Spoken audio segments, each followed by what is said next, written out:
Welcome to Tales from the Waystone, a Kingkiller Chronicle reread podcast. We are your hosts, Will and Phoenix. Let's get into it.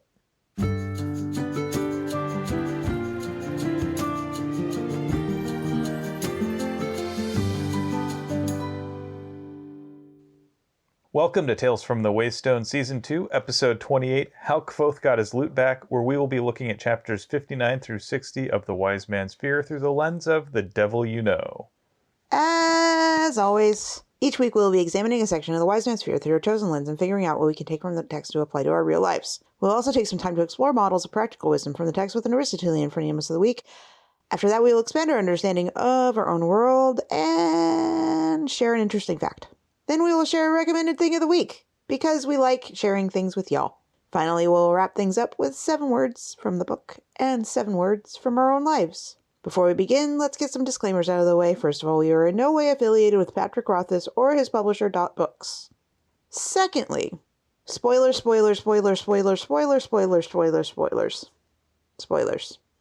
If you haven't read the Kingkiller Chronicle, spoilers. If you're in the middle of the Kingkiller Chronicle, spoilers. Just spoilers. That's it. Spoilers. Also, a word to our community: be kind to yourselves, one another, and the creators of the worlds that we love exploring. Secondly, if you are still here, thank you. Thirdly, we have a Discord server now, and there are people on it. You should be one of those people. All the cool kids are. There will be a link in the description of this episode. And there's also one in the episode before this. Come join us! And now, it's time for the 45-second recap of the section. Yep, I have the passages recap today. I have determined that I do not have a phone here, but I think my tablet might be able to do the whole timery thingy. Or I could just get one up for you on mine. I mean, you could, but what's the fun in that? I could discover whether or not I can actually do it on my own. You could do that. Okay. You already got it up. That's what she said. I walked right into that one. You really did. Okay. You ready? Yes, I'm ready. Woohoo! In 3, 2, 1, go. While retrieving the mayor's elixir, Kvothe tells Codicus a fib, for the arcanist might be trixier and catch on to Kvothe's jib. Kvothe inquires after the lackless and sees Codicus infuse a potion with lead, and while the quack rambles about a room trackless and sends Kvothe to the Myers bed. After revealing Codicus's treachery, Kvothe proposes a test. With some hummingbirds and stretchery, he'll prove what he's guessed. Kvothe takes Alvaron's purse and goes to Severin Low to retrieve ingredients to reverse the mayor's decline, though slow. After running some errands and retrieving his loot, Kvothe takes a horsepower to send, and at the top hears a voice like a flute. Do you think you made it? I think I made it. You really sure you made it? Pretty sure I made it. You're right. 34.47 seconds. Meyer? I misspoke. Anyway, no cherries for me. That's the important part. You sure about that? Yep. That's the important part? That's the important part. Really? Yeah, the entire purpose of this is for me to not get cherries. Yeah. Anyway, let's go ahead and dive in. Okay, please. We start with chapter 59, Purpose. Kvothe is on his way to Codicus's chambers to both get the potion for the mayor and also learn a bit about the lacklesses.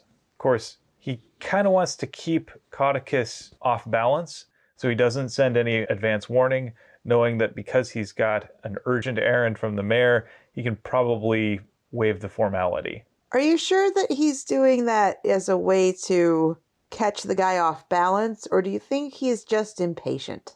It can be two things. It can be two things, but I think he's just impatient. I don't think that Kvothe thinks that far along the line. I think he is actually trying to figure out ways to keep Codicus from guessing his true purpose, because he's been told not to tell anything to this guy. And he also knows that if he gives too much away, there's going to be a problem. I think he is playing a bit of a mind game here. And he also knows that as the foreigner, the out-of-towner, he has a little bit more leeway to violate the taboos. I mean, that's a fair point. I still think his willingness to just barrel forward is more of an impulsive thing rather than a playing the long game. He hasn't been playing tack long enough to figure out the long game. But he fancies himself a schemer. I think he sees that Codicus is an arcanist, so therefore a potential rival, and he wants to disguise his true nature, intent, what have you, as best he can. And it's easier to execute subterfuge if you've got your opponent off balance. I mean, he does do a good job of making Codicus think he's dumb. Or rather, dim. So yeah, he plays this part of a dim but pleasant lordling who's just kind of doing something trivial. He's invented his pretext, and it seems like an actually pretty good one, all told. I do like the play acting of, oh my god, what is that thing? Because he knows it's a huge stuffed crocodile.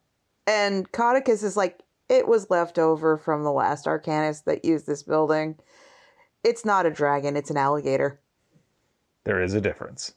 Yeah, but there's also a difference between a crocodile and an alligator. I know, that's what I mean. The pretext that Kvothe invents is specifically trying to write a book of family stories. He wants to get the folklore that surrounds the various great families and compile them into a book. At least that's what he says. This seems to capture Codicus's interest at least a little bit, who says, yeah, I'd read that book. Clearly, court rumor has gotten around, so Codicus has an inkling of who this guy is, but it's smart of Kvothe to obfuscate his real purpose. Rumors travel like wildfire in a court situation for a variety of reasons. One, because people are jockeying and maneuvering and trying to increase their status and make use of any information they can. And two, because oftentimes they're bored. The other thing about this is that he makes a point that he's trying to make a book of stories about these families and not just a history, because history is dry and potentially boring. He's also making a point that he's not doing just a simple genealogy, because anybody can do that. Like, that's just organizing things on a chart. If you've ever read medieval chronicles, that sounds a lot more interesting than it actually is. Right. The chronicle is, this person was the son of this person who is the, You're lucky if you get more than a paragraph on anybody. And even then, it's mostly just a whole lot of stuff where you're like, there's a lot more to unpack here, isn't there? He also, though, plays to Codicus's ego. He does. He is like, ooh, what you doing there? That seems really complicated. Will you tell me what you're doing? I've never seen a potion being made. And this is also pretty smart on his part if he's trying to take the measure of what exactly is going on here and what Codicus's role in everything is. In terms of the mayor is clearly being poisoned. And then the first clue that we have that it's lead poisoning is just the fact that the guy is making this in a lead bowl. Right, you're like, well, that's kind of suspicious, isn't it? Yeah.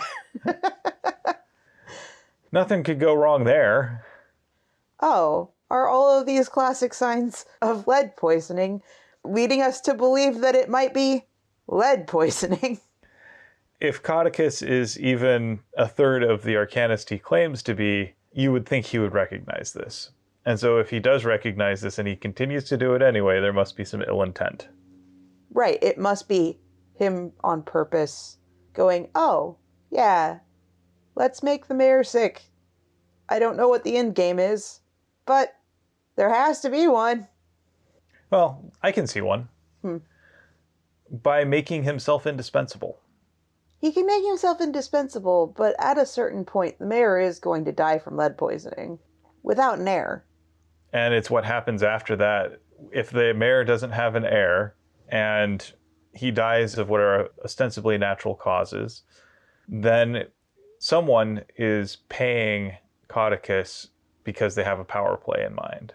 Someone has something to gain. We know that the King of Vint has been looking to bring the mayor and his lands under his sway for a long time. In the last chapter, we know that one of the reasons that Melu Lackless is the only person that the mayor will contemplate courting is because she is one of the few marriageable women who is not under the king's sway. So if the king were in a position where he could take Alvaron off the board and there was no heir to complicate matters, he could install someone of his choosing. That would be Codicus's game. And if there's no reason anyone is going to suspect foul play, then he can install whoever he wants. So who gave Codicus the blue flame candles? That are, quote, just for show. I mean, to be fair, Codicus himself could have made them. He could have. So what we know about Ventus is that people believe heavily in symbols, and they believe in archetypes and superstitions. And I suspect Codicus finds it in his interest to make his doings appear as arcane and weird as possible, because that means people won't look too closely at what he's actually doing, what his actual motives might be. Also, just the theatrics. I feel like he's a person who, much like Kvothe, thrives on looking the part. Yeah, he wants to appear to be the mad old wizard who is nonetheless essential to the running of the kingdom. He wants to be seen as Merlin, in other words. Exactly what I was thinking. And these theatrical elements, like, yeah, he's got a stuffed crocodile in there. Why? Because it's weird. It lends to the ambiance. He's got all of these crude sigils carved on his bowl, probably because he knows that people expect crude sigils, the things that look weird and arcane, even if the purpose of that bowl is far more mundane.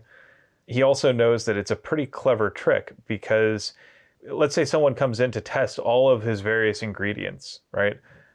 They'll test his potions, his tinctures, all of that, his reagents. But this is just a piece of cookware, effectively. And that's really where his poisoning is coming from. It's not something that they would think to test. I'd say Codicus is a pretty clever fellow. He's clever at doing what he needs to do. He's been able to survive for over a dozen years in this courtly environment and been able to use people's superstitions to his advantage. To move on, while he's making this potion, he's also rambling with Kvothe and talking about the Lacklesses. We do get a detailed explanation of everything that's going into the potion and what it turns into, but the thing that's more interesting is when Codicus is asking, do you have any trouble accepting rumor into your research? And Kvothe answering, not if it's interesting.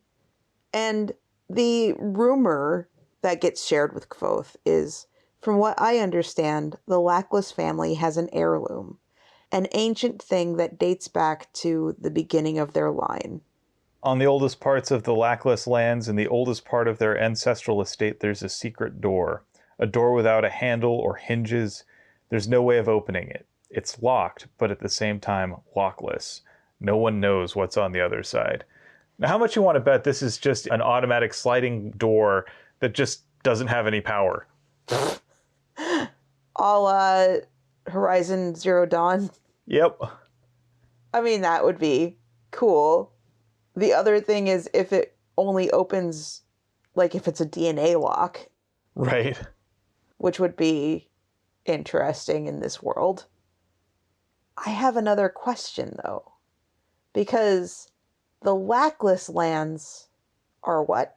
And what are their ancient lands? And are there more than one of these doors?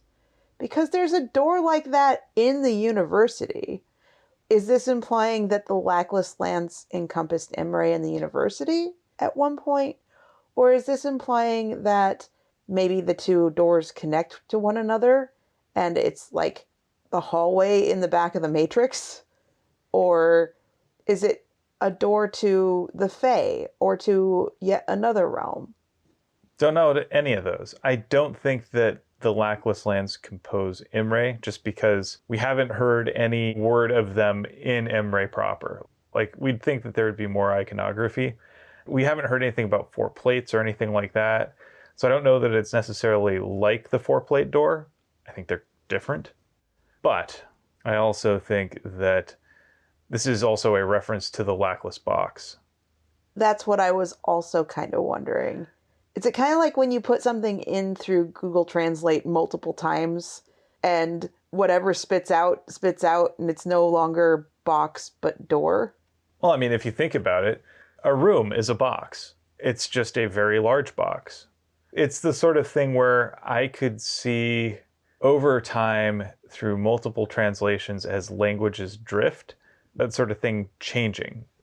Like there could be a time where room and box share the same word, and then as time goes on, people start making a distinction between boxes and rooms, and then when they talk about the lockless box, even though originally it was meant to refer to a room, people are thinking of it like something the size of a chest. So then it comes down to the thing that is in Kvothe's room that's made out of the roa wood. Is that not the lackless box? It may be a lockless box. You just said lockless and not lackless. Yes, there's definitely a sense that those two etymologies are connected. But I do believe that it's possible that there are multiple lackless boxes. It may be that that technique for sealing an enclosure is something that's unique to their family. Well, like if you think about it, a puzzle box. Exactly. We have all sorts of things like that. So, I mean, think about it this way. There are Hamilton safes, right? There's not the Hamilton safe. It's just a particular type of safe made by a company called Hamilton. Similarly, you could have a series of vaults or boxes or rooms made by the Lacklesses that uses their particular proprietary methods. And so anything that is made in that fashion is referred to as a lackless box. I mean, it's the same way that Kvothe's bloodless design is called a bloodless. And there's not just one of them. There's a whole bunch of them that have been manufactured at the fishery. Kleenex. Kleenex, the brand name, has now been attributed to all sorts of facial tissues, whether or not they are actually Kleenex. I'd say the key difference is that there is some bit of unique artifice that goes into a lackless box or a safe or a bloodless that you could say, yeah, this is what makes it this one particular thing versus another, even as there may be very many of these. So, some fun thought. So, after Coticus finishes rambling here for a bit and gives us some tantalizing hints at what's to come, he gives Kvothe the potion to take back to the mayor. So as soon as Kvothe gets to the mayor's side, he leans in real close and says, "Coticus is trying to poison you." Not to do the well, actually. Well, you just did. But actually, as soon as Kvothe gets back to the room, the mayor is like, "Give me my potion now. Now, now, now. You took your sweet time. Get it to me now." Which is how Kvothe is well aware that this is not just lead poisoning. Yeah, we'll get to that. We move into chapter 60, Wisdom's Tool. So here's where Kvothe is starting to reveal his bona fides. He says, "Yep, I'm not just a pretty face, I'm also a member of the Arcanum. I'm an Arcanist in training." It's almost like he wanted that to be a grand reveal, and the reality was that the mayor just stares at him and goes, "Huh?" The mayor also says, "All you've really revealed is that you're good at lying. Why should I trust you now?" True. There's also the point here that Kvothe has made a number of major claims, and the grander the claim, the grander the requirement of proof. And the burden of proof is on Kvothe here. He's got to back all this up. He's made some pretty serious accusations and also made some pretty grand pronouncements about himself.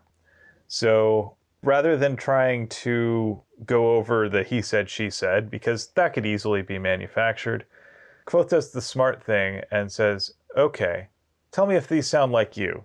You vomited recently, and it was milky and white. Your tongue feels thick and heavy. Your mouth is dry and filled with an odd, sharp taste. You've had a craving for sweets, for sugar. You wake in the night and find you cannot move, cannot speak. You're struck with palsy, with colic, and unreasoning panic."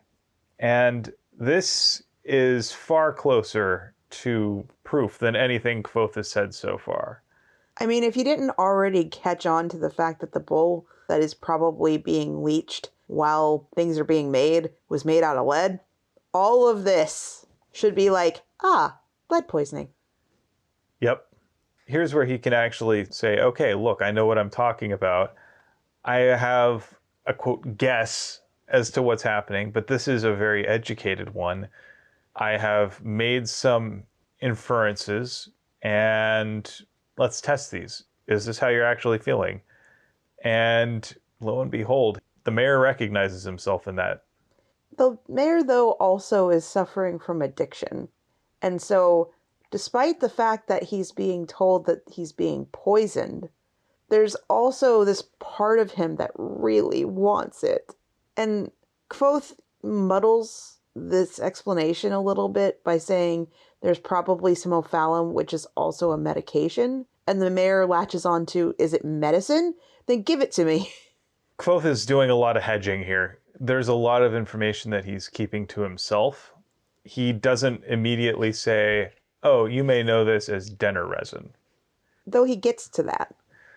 And when he does, suddenly the mayor changes his tune a bit. And I think part of this is because of the way that we talk about certain substances has societal implications. So for instance, if we talk about morphine, we think of that as a clinical thing. We think of it as medicinal. But if we talk about heroin, even though they are very similar and they're derivatives of one another, we think very differently, and we start conjuring images of junkies and people who are poor, people of color, people who are desperate, oftentimes criminal. Opium has a different connotation also. Yep. And it's oftentimes sadly racialized. So we think of opium as something that is associated with people from China. But it's also a pleasure drug that is boutique and higher end. And then we think, when we see the word heroin or hear it, of someone shooting up and overdosing in a street somewhere. You consider the difference between crack and cocaine. Cocaine is associated with people that have too much money going to lavish parties and snorting a line of coke off of $100 bills. And then crack is associated with essentially burning meth houses. Same deal. It is a street drug where the people that are depicted as using it are criminalized and oftentimes treated as lesser. So the language we use to talk about substances influences the way we think about it, even when we're talking about relatively benign substances. So if you talk about someone using cannabis, they're usually someone who is thought of as probably white, middle class or higher, maybe a little hipsterish or whatever, but generally harmless. Whereas if you talk about marijuana, the person is generally portrayed as being someone of color, someone who is involved in criminal activity. Say weed and you get a completely different idea of who's taking it, because then you just get the stoner in the basement. So how we talk about these substances influences the way people think about them. And so it's always really important when you talk about any kind of substance, how are you really describing both the substance and the people who use it? Because our media has conditioned us to accept certain stereotypes that go along with our language. Even as it's the same substance used across all of these categories, and that's very dangerous. Just something to keep an eye on there. So, knowing that he's going to need to put his money where his mouth is here, Kvothe decides to propose a test. He suggests getting some hummingbirds, which he refers to as sipquicks, and the mayor refers to as flits, and using them as essentially test beds. Which makes me so sad, because I also know that Stapes, while trying to be an amazing person, trying to keep his best friend, really, in higher spirits, doesn't alert Kvothe or the mayor to just how many of them are poisoned and die.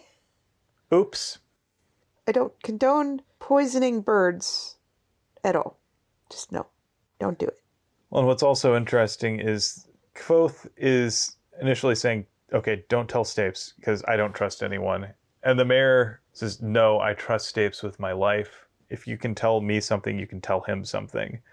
Even with that, he still doesn't tell Stapes. And this is to protect Stapes. And because Stapes can't lie. Or it's not that he can't, it's just that he's not good at it.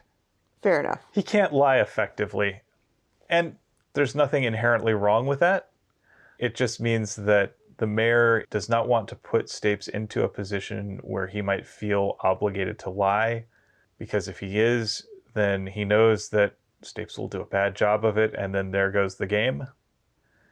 It's a tough position for the mayor to be in, and a tough one for Stapes as well.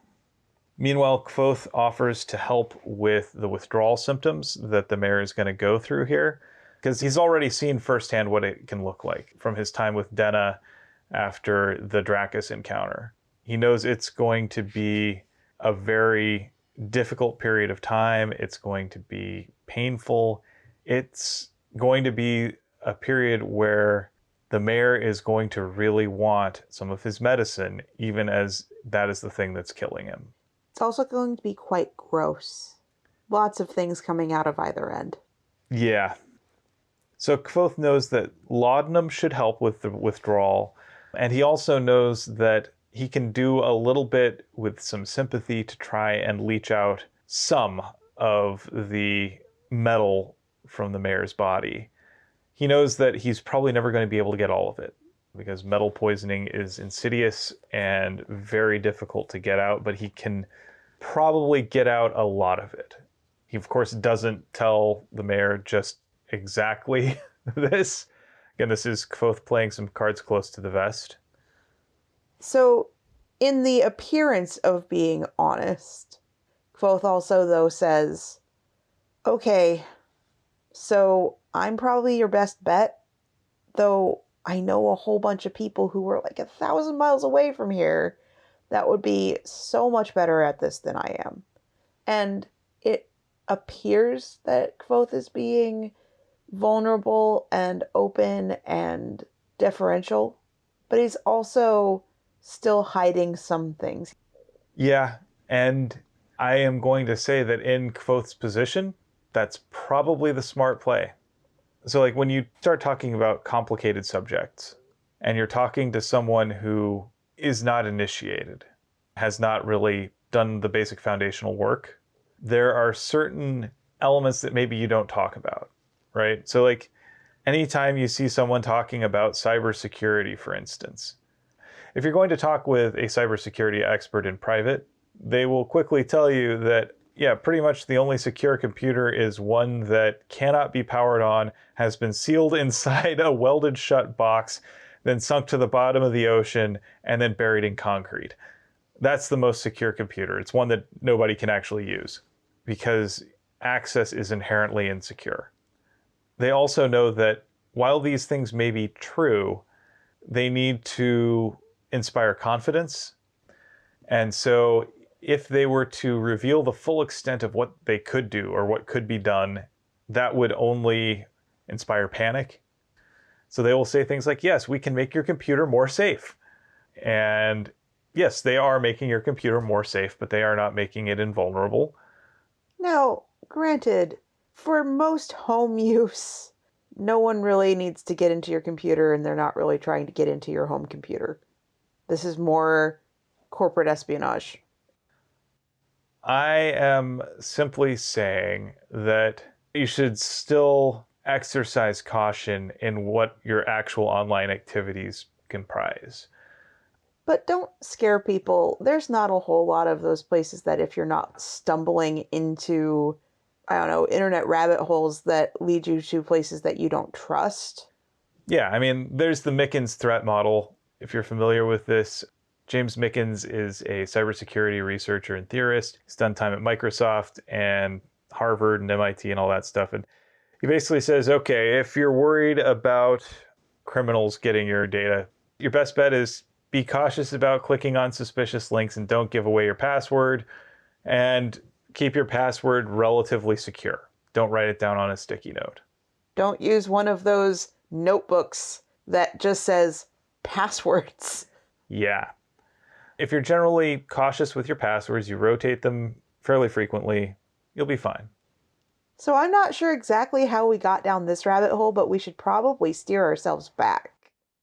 So when you talk with people in technical fields, the point is there are things that they're not going to tell you because it would probably require a graduate degree to really understand what they're talking about, and they don't want to create more confusion and create a false impression.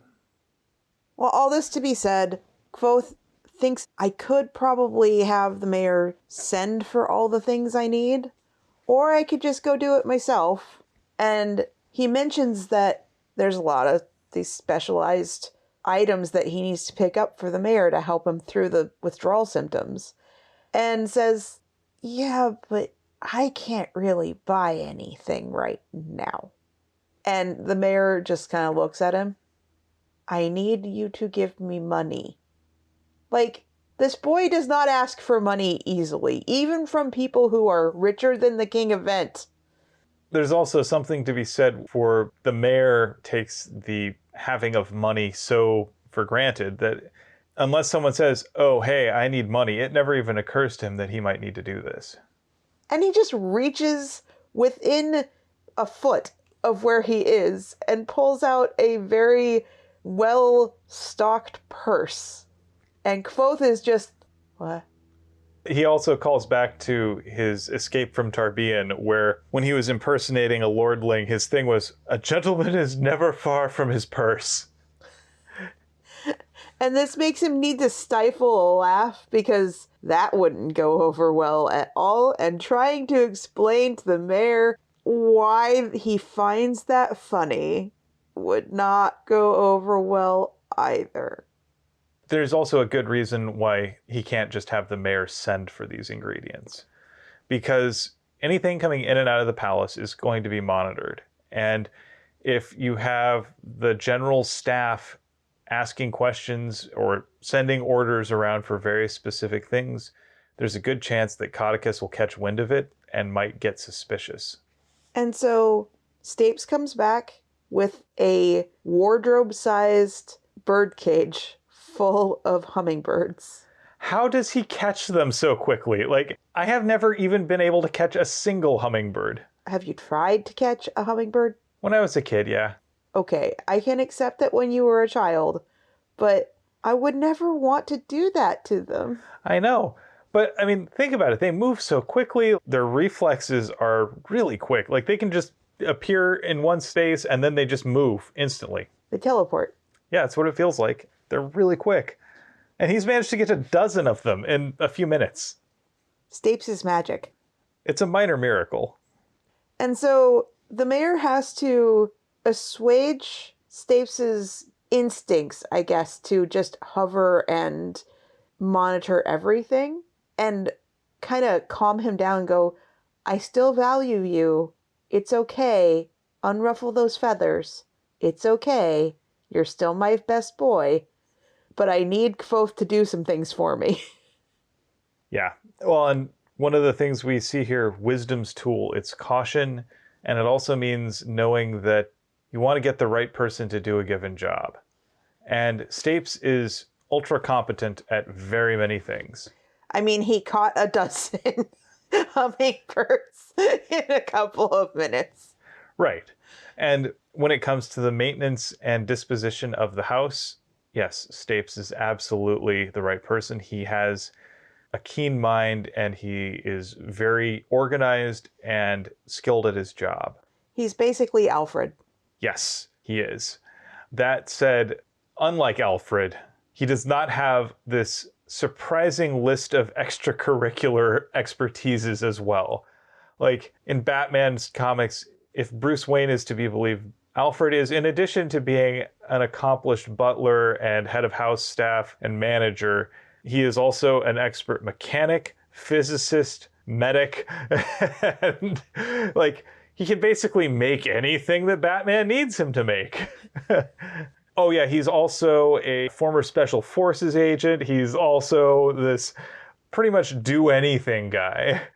To the point where you're wondering, why isn't Alfred the actual hero here? But point being, Kvothe can do certain things that Stapes cannot. There's a reason why Stapes is not out trying to woo the Lady Lackless. Fair enough. So while Kvothe is dispositioning the cage, he's also poisoning the birds. And then you've got the mayor just waxing poetically about how when he was a kid, he was fascinated by the hummingbirds. Just gotta call them hummingbirds. And that he remembers thinking how wonderful it must be to eat nothing but sugar all day, which is such a wonderful thing to come out of the mouth of someone who is addicted to dinner resin. Kvothe, though, makes an interesting point. These are definitely a pet for nobility, because who else could afford to just give birds sugar all day? That's a very good point. There are certain pets that are priced out of what an ordinary person can afford to do. Exotic pets in particular. And one might actually suggest that exotic pets should not be pets. But when I was living on my own in Medford 12 years ago or so, I worked as a graphic designer for a company that they were doing some print work as a separate company from their dog breeding business. But at a certain point, they realized that their printing business was not bringing in enough money to actually, pay me. So instead, you know what they did? They gave me a dog. Not money. Barely enough food for the dog. But they gave me a dog. And then my puppy, who I absolutely loved, I really wanted to take care of him. I barely had enough money for myself, for my rent, for my food. And now I have a dog. And clever little puppy got my purse down off of a counter, which had my cell phone in it, and chewed into the cell phone. And while it didn't hurt him because he didn't actually get it for much more than like a bite, it destroyed the cell phone. And I freaked out because I'm like, I can't. If he needs to go to a vet, I can't. There is no being able to do this. I can't take care of him. And I had to give him back. So seriously, it is a privilege to be able to afford to take care of an animal. And the more esoteric that animal's needs, the more out of reach that becomes for the average person. And keep in mind, while it's no big deal for most people to be able to put out sugar water in a hummingbird feeder these days, Kvothe is talking about a society where things like sugar and salt and spices are not things that you can simply get from your local supermarket, that come in a giant bulk bag. Things like sugar or salt are things that are used to pay people. These are things that are only available to people with access to wealth, effectively. The vast majority of people aren't going to have these as just staples the way we do in our contemporary society. And if they do have any of this stuff, they're not able to just use it for pets. Like if you have sugar, you are using it in baking, in things for your own people, family, or to share and to sell for yourself.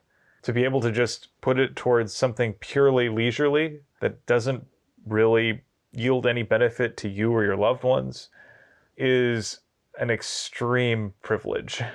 One would argue that the sight of the birds does bring some value. It's just when you compare it to I need to eat, not so much anymore. And especially if you could see them outside. Right. So it's not just I like to see these birds because they bring me pleasure, so I'm going to go to places where I can see them in the wild. It's I am going to put them in a cage and have them inside in my room so I can see them whenever I want. So anyway, Kvothe heads down to Severin Low to do his shopping, but he knows that he's going to have to do some work to throw people off his scent. It's not that people are spying on him, but people talk. He actually expected, though, that there would be a servant or two watching his errands. So, again, gossip mongers and boredom. And yeah, people do talk. People go in after a person has left an apothecary to wonder what this person has purchased. And so Kvothe cleverly, insinuates that he himself is having problems getting it up, buys a little of everything that is recommended to him, doesn't mention whether or not they actually would work for this particular problem, and then makes a scene surrounding this particular uncouth purchase. It's a bit of sleight of hand. It's narrative sleight of hand. He's giving us, the reader, everything we need to know about. But he's also saying to anyone who might be tempted to tell the story later on, if they were to go into that apothecary, what's the apothecary going to remember? Well, he's probably going to remember that that guy came in here and he asked for stuff for impotence. He's not going to remember, oh yeah, also laudanum and all these other things that might be used to treat someone with lead poisoning. Or at least that's not the things that are going to be forefront in his mind. He might remember that he sold these things to the guy, but that's not the first story he tells. It may not even be any story that he tells, because the other thing is the thing that's going to grab people's attention. Because, again, the people following Kvothe at this point are most likely driven more by curiosity than by a desire to spy. Well, like, when I was working for Washington Mutual, helping people over the phone with their banking needs, there were stories that stuck, and there were hundreds of people I will never remember. Oh, yeah. So I remember the person who kept calling and then swearing and calling our customer service agents names that I cannot, in good conscience, repeat on this podcast. And I remember telling him when he got to me that I would be happy to help him if he didn't call me anything. And then he called me a bench. And then I hung up on him. And then he went around the calls. I could just see the call going around. Oh, yeah. I've got to share those from my call center days. I think a lot of people do. And Kvothe knows that there's always going to be novelty surrounding him in Severin because he's new, because people don't know who he is. So he has to come up with something. If it's too mundane, people are just going to speculate, and maybe speculate in ways that he doesn't want. But if he can control the narrative by creating this elaborate, embarrassing story, that would work. Because remember, he doesn't really care what people think about him. Or he doesn't want people to think that he cares about what they think about him. Anyway, to continue on, of course he's going to buy his loot back, and that case. Honestly, if the mayor just casually hands him a purse full of money and says, go get what you need, well, he needs his loot back. I mean, honestly, the time for this conversation probably was when the mayor says, I want you to write me some songs. Right. Pay me. Or, hey, here's the deal. You know that I had some trouble getting here. I had to pawn my loot just to make myself presentable. I kind of need that so that I can, write the songs that you need from me. Honesty, best policy, and all of that stuff. That's not Kvothe. But he does get his loot back. With very little fanfare. And he had a day to spare, even. So, yay? That's great, because usually it comes down to, like, the bomb with the countdown and, 3, 2, 1, and no explosion. Well, it's like in Galaxy Quest, how the timer that starts the bomb always stops at 1, no matter when you press the button to stop it. So, after retrieving his loot and feeling a lot better about himself, he decides it's time to head back to Severin, where we get a complicated explanation of all the ways that you could get back up to Severin High. You can take the stairs, which is the long way. Which is also dangerous and crumbly. Seems like a really difficult proposition. Or you could take the freight elevator, which is sympathy-powered and pretty safe. I'd say that's probably your safest option, but it's also not your most expensive option. And because he has somebody else's purse, he goes up the expensive option, which is a horse-drawn set of pulleys pulling an elevator. And the bonus to this particular method of getting up the sheer is that occasionally some drunk noble will fall to his death off of it. So yeah, I mean, there's some morbid curiosity there. And in continuing his, I really don't care what people think about me, he decided to look out upon the entire city instead of doing what the nobles do, which is turn around and stare at the cliff face. Why? So if you have a fear of heights, looking out as the world falls away below you might be really hard, and you might end up looking like a fool, and you might end up making yourself fall off. Whereas if you're just looking at the cliff face, you're not looking down, you're not looking side to side, you're just staring at the cliff face, and you're not making a fool of yourself. And you're probably not vomiting. That'd be my guess. Yeah, but then it becomes a societal thing. Enough people do it, and then you look weird for not doing it. Yep. So when the lift gets to the top of the cliff, the lift operator has to interrupt Kvothe from his reverie and say, hey, ride's over. Come on, we got to go. Chop, chop. And who should Kvothe run smack into but Denna? And we get this really sweet reunion where they come together and they hold each other for a little while, very little while. And Kvothe passingly notices that she has a bruise on her cheek, like a really old one. But the lift operator is just about to all right, sayonara. And she's just like, no, wait, I gotta get on this. I can't miss the train. Pretty much. She's on her way. She's got a schedule to keep. And this lift probably runs on a pretty tight schedule, I'd imagine. But it's also probably a long time between elevator rides. I mean, the Space Needle in Seattle. So it's something like 5 minutes of elevator ride up and then down. So yeah, it could take a very long time. And especially if the person that she's running off to meet is also the person who gave her that bruise. She may not feel like she can keep them waiting. Right. On top of that, I didn't make the connection in the last episode about Brayden's cane and Denna's bruises.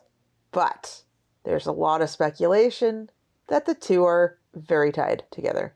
We'll stick a pin in that and come back to that when we talk about the Kvothe. Yes. Before they part, though, Denna tells Kvothe where he can find her. Tinnery Street. How big is the street? How long is it? Where on Tinnery Street?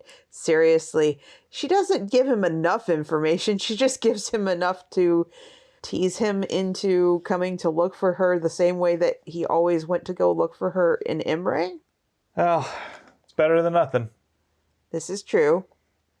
The more interesting mystery at this point is, why is Denna here? And because of the rushed nature of their meeting and parting, Kvothe doesn't get to find out. Oh well. Oh shucks. So with that, let's move into our phronimos of the week. It is your turn. Who did you pick? So, Codicus doesn't know the difference between an alligator and a crocodile, so that's not it. It's never Kvothe, even though he was quite clever in his distraction from his true purpose at the apothecary and the fact that he was able to retrieve his loot with relatively no ill consequences. So it's really between Alvaron and Stapes. And really, I'm going to go ahead and choose Stapes.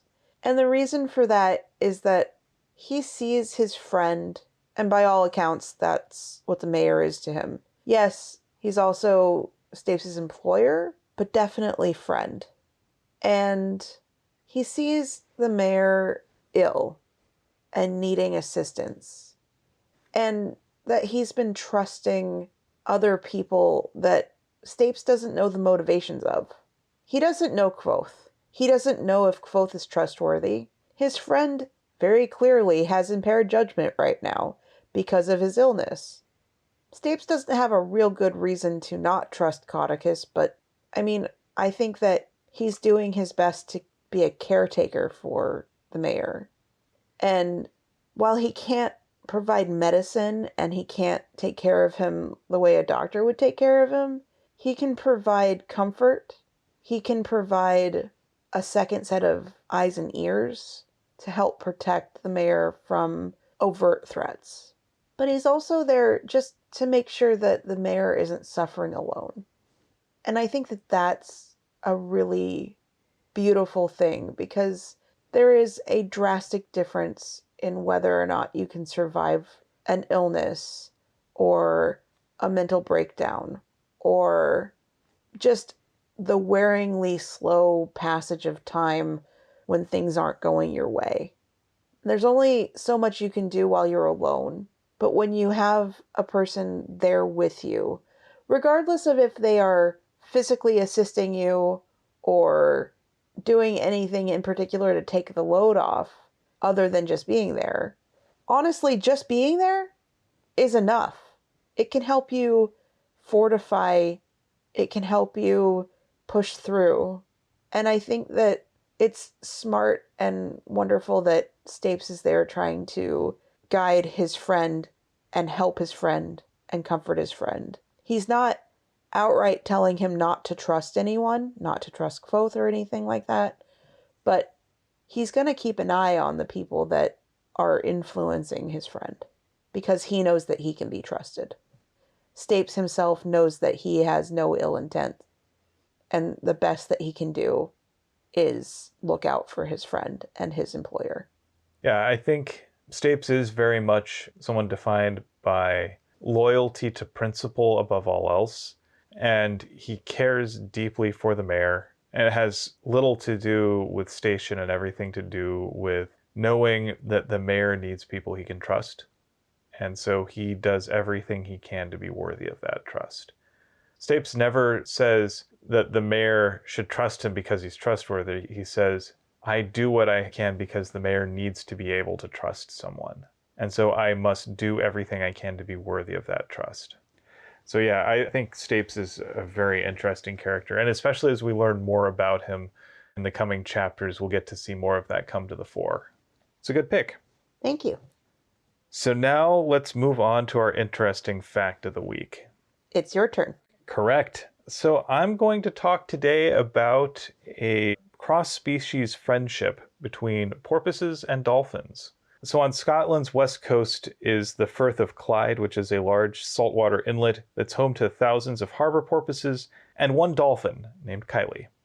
Kylie hasn't been observed with other common dolphins in at least 14 years, but she's far from alone because on most clear days in the Clyde, you can see her in the marina hanging out with harbor porpoises, which are cousins that are about 2/3 of her size. So yeah, these are not at all your typical bottlenose dolphins. These are smaller porpoises that are similar to her, but they're definitely not the same, and they use different communication modes. So in some new research published in Bioacoustics this January, researchers believe that Kylie's ties to the porpoises are closer than scientists had imagined. So while a common dolphin's vocal repertoire should include a diverse range of clicks, whistles, and pulse calls, Kylie doesn't whistle. Instead, she talks more like the harbor porpoises, which are really just using high-pitched bursts of clicks. The study suggests that she may be communicating with the porpoises, or at least attempting to. And it's part of a growing body of work that illuminates a rich world of interactions between different species. So years ago, the Clyde's lone dolphin resident was partial to a buoy at the mouth of a loch called the Kyles of Bute. So that's why they started calling her Kylie. But nobody knows where she came from. Some solitary dolphins end up alone after being separated from their natal groups by storms or human activity, or after being orphaned, and others still may simply be less sociable and prefer their privacy. So to learn more about Kylie's relationship with the porpoises, researchers borrowed a hydrophone and towed it behind a sailing yacht called the Saoirse. The researchers captured audio of multiple encounters between Kylie and the porpoises between 2016 and 2018. The researchers state that she definitely identifies as a porpoise. Like, she talks like they do even when there are no porpoises around. The sounds that she uses just in general are porpoise sounds rather than dolphin sounds. So the interesting thing is that while dolphins whistle almost constantly, porpoises never do. So they use these narrowband high-frequency clicks, which have 8 to 15 amplitude peaks of around 130 kilohertz. So to hear one click, you have to play it at about 100 times slower. These are things that aren't things that you can hear with the human ear without advanced audio equipment to slow it down. But in the recordings, the researchers identified lower frequency clicks that are standard to common dolphins. But even when Kylie appeared to be alone, they found clicks with 8 or more amplitude peaks at that 130 kilohertz mark. So that porpoise chat frequency. So Kylie is doing this even when she's by herself. They also found that Kylie never whistles like other dolphins do. The other thing is when Kylie is with the porpoises, her behavior is interesting, and their behavior is as well. So the female porpoises will oftentimes bring their calves to hang out with Kylie, who they treat as sort of like a fun aunt. Like she'll take them under her fin, so to speak. Oftentimes the little calves will be swimming just behind her pectoral fin, which is sort of the porpoise and dolphin equivalent of carrying a baby around. So yeah, they take their offspring out to see Aunt Kylie and she babysits them for a bit. And male porpoises also will make overtures to her, which she sometimes even accepts. She seems to flirt with them and have a lot of fun with them. So yeah, it's really interesting that she's effectively inserted herself into their society and talks the way they do. And it's a really interesting portrait of the complexity of animal life on our planet. It's oftentimes far more complicated and individualized than we might think. Animal psychology is not defined by just a series of traits that all of them share in common, but things that are shaped through socialization and environmental factors as well. Now, recently, Kylie hasn't been seen since a storm wrecked her favorite buoy in early 2021, but researchers say it isn't unusual for her to go absent for months or years at a time. They're hoping that she'll return at some point. But I just thought that was really interesting to see how, this seems like something out of like a Disney movie or whatever. And yeah, it's actually real. So that was my interesting fact. That's cool. I like your little stories. Awesome. It is your turn for Thing of the Week. What do you have? So I think I have previously recommended Tom Scott's YouTube channel, but there's also a Tom Scott Plus YouTube channel where he specifically goes to experts to learn more about something he doesn't have any clue on.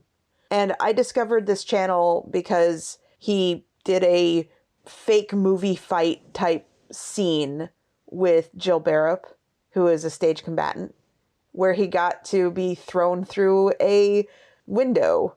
And they showed all of the stage training and all of the choreography and how a novice could be taught all of these moves over the course of a few weeks, and how editing and lighting and props go into helping this realism be sold on this rather fake fight.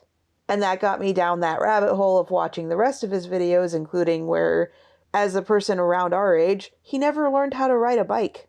And he's being taught how to ride a bike as an adult. And there is a 20-minute video of him doing this. And he has grace and humility when it comes to all of these things that he's learning about. He doesn't come at it with a preconceived notion, and he doesn't come at it saying, of course I should be able to do this thing. Everyone else my age can ride a bike. I can't ride a bike, but I should just be able to do it without any problems. He's not afraid to own up to the fact that this is just not something that he has ever done. And so the coordination needed to successfully ride a bike, or to do parkour stunts, or the knowledge of how to sing on key. All of these things. He doesn't go into them thinking, of course I can do this. I just need someone to show me once and I'll get it. He's like, all right, I have no idea what I'm doing. Can you please explain it to me? And we're going to try.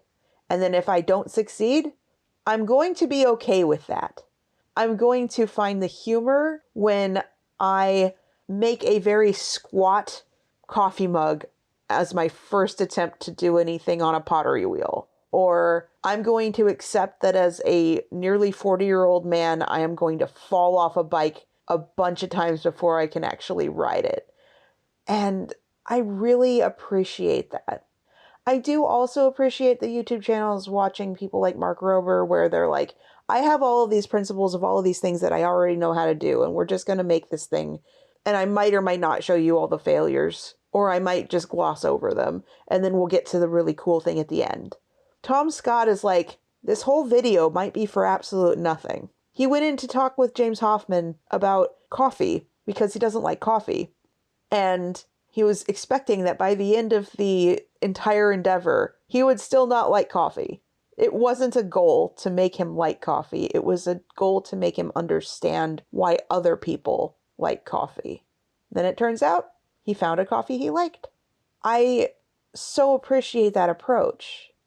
I like this idea that the goal is just the learning.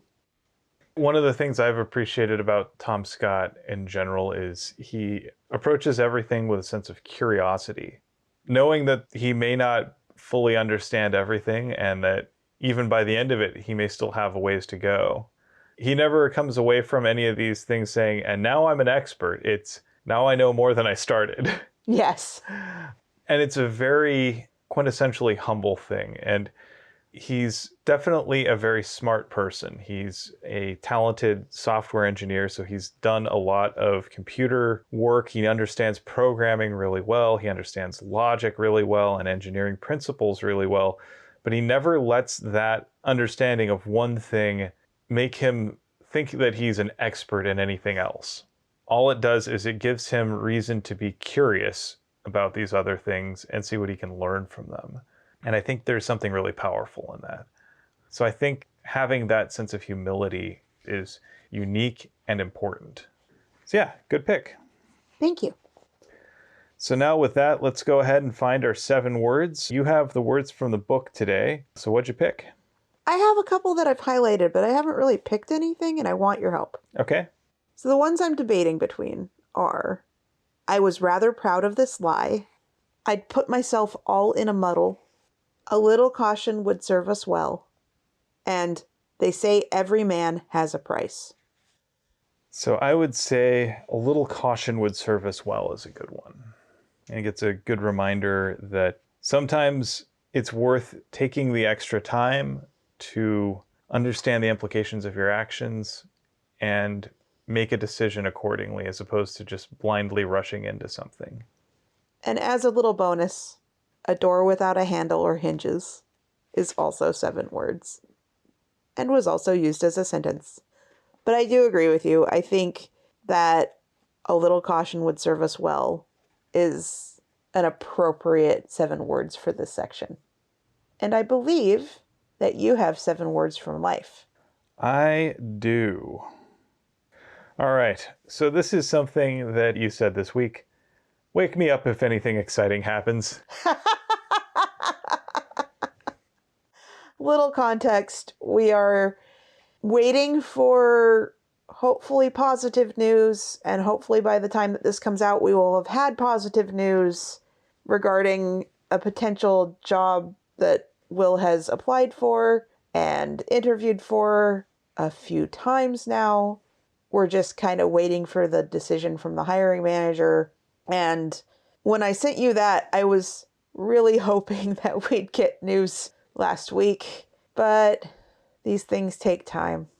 Yep. So with that, I'd like to thank you for potting with me. Thank you for potting with me. And thanks for listening to Tales from the Waystone. Join us next time on Tales from the Waystone as we cover chapters 61 through 62 of The Wise Man's Fear through the lens of Jumping at Shadows. We would like to thank our friend Shawnee Jang for our theme music. And many thanks to Patrick Rothfuss for creating a world that we've enjoyed exploring. Audio production, editing, and social media coordination courtesy of me, Phoenix McCullough.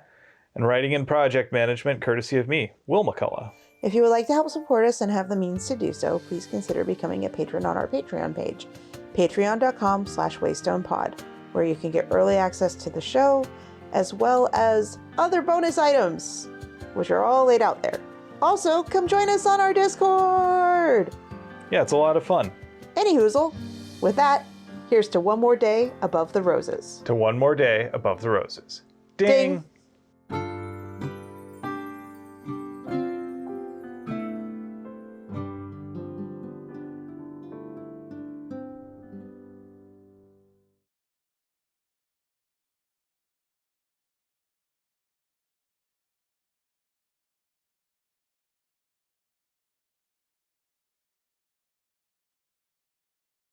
I thought it was adorable showing your mom and your sister the book that we're reading. and explaining how far we are into it. Because you're like, yeah, we're about halfway, and then I went and figured it out. We're about 100 pages from the halfway mark. We'll get through that in no time. 2 months. Yeah. At least. Yeah. Maybe longer.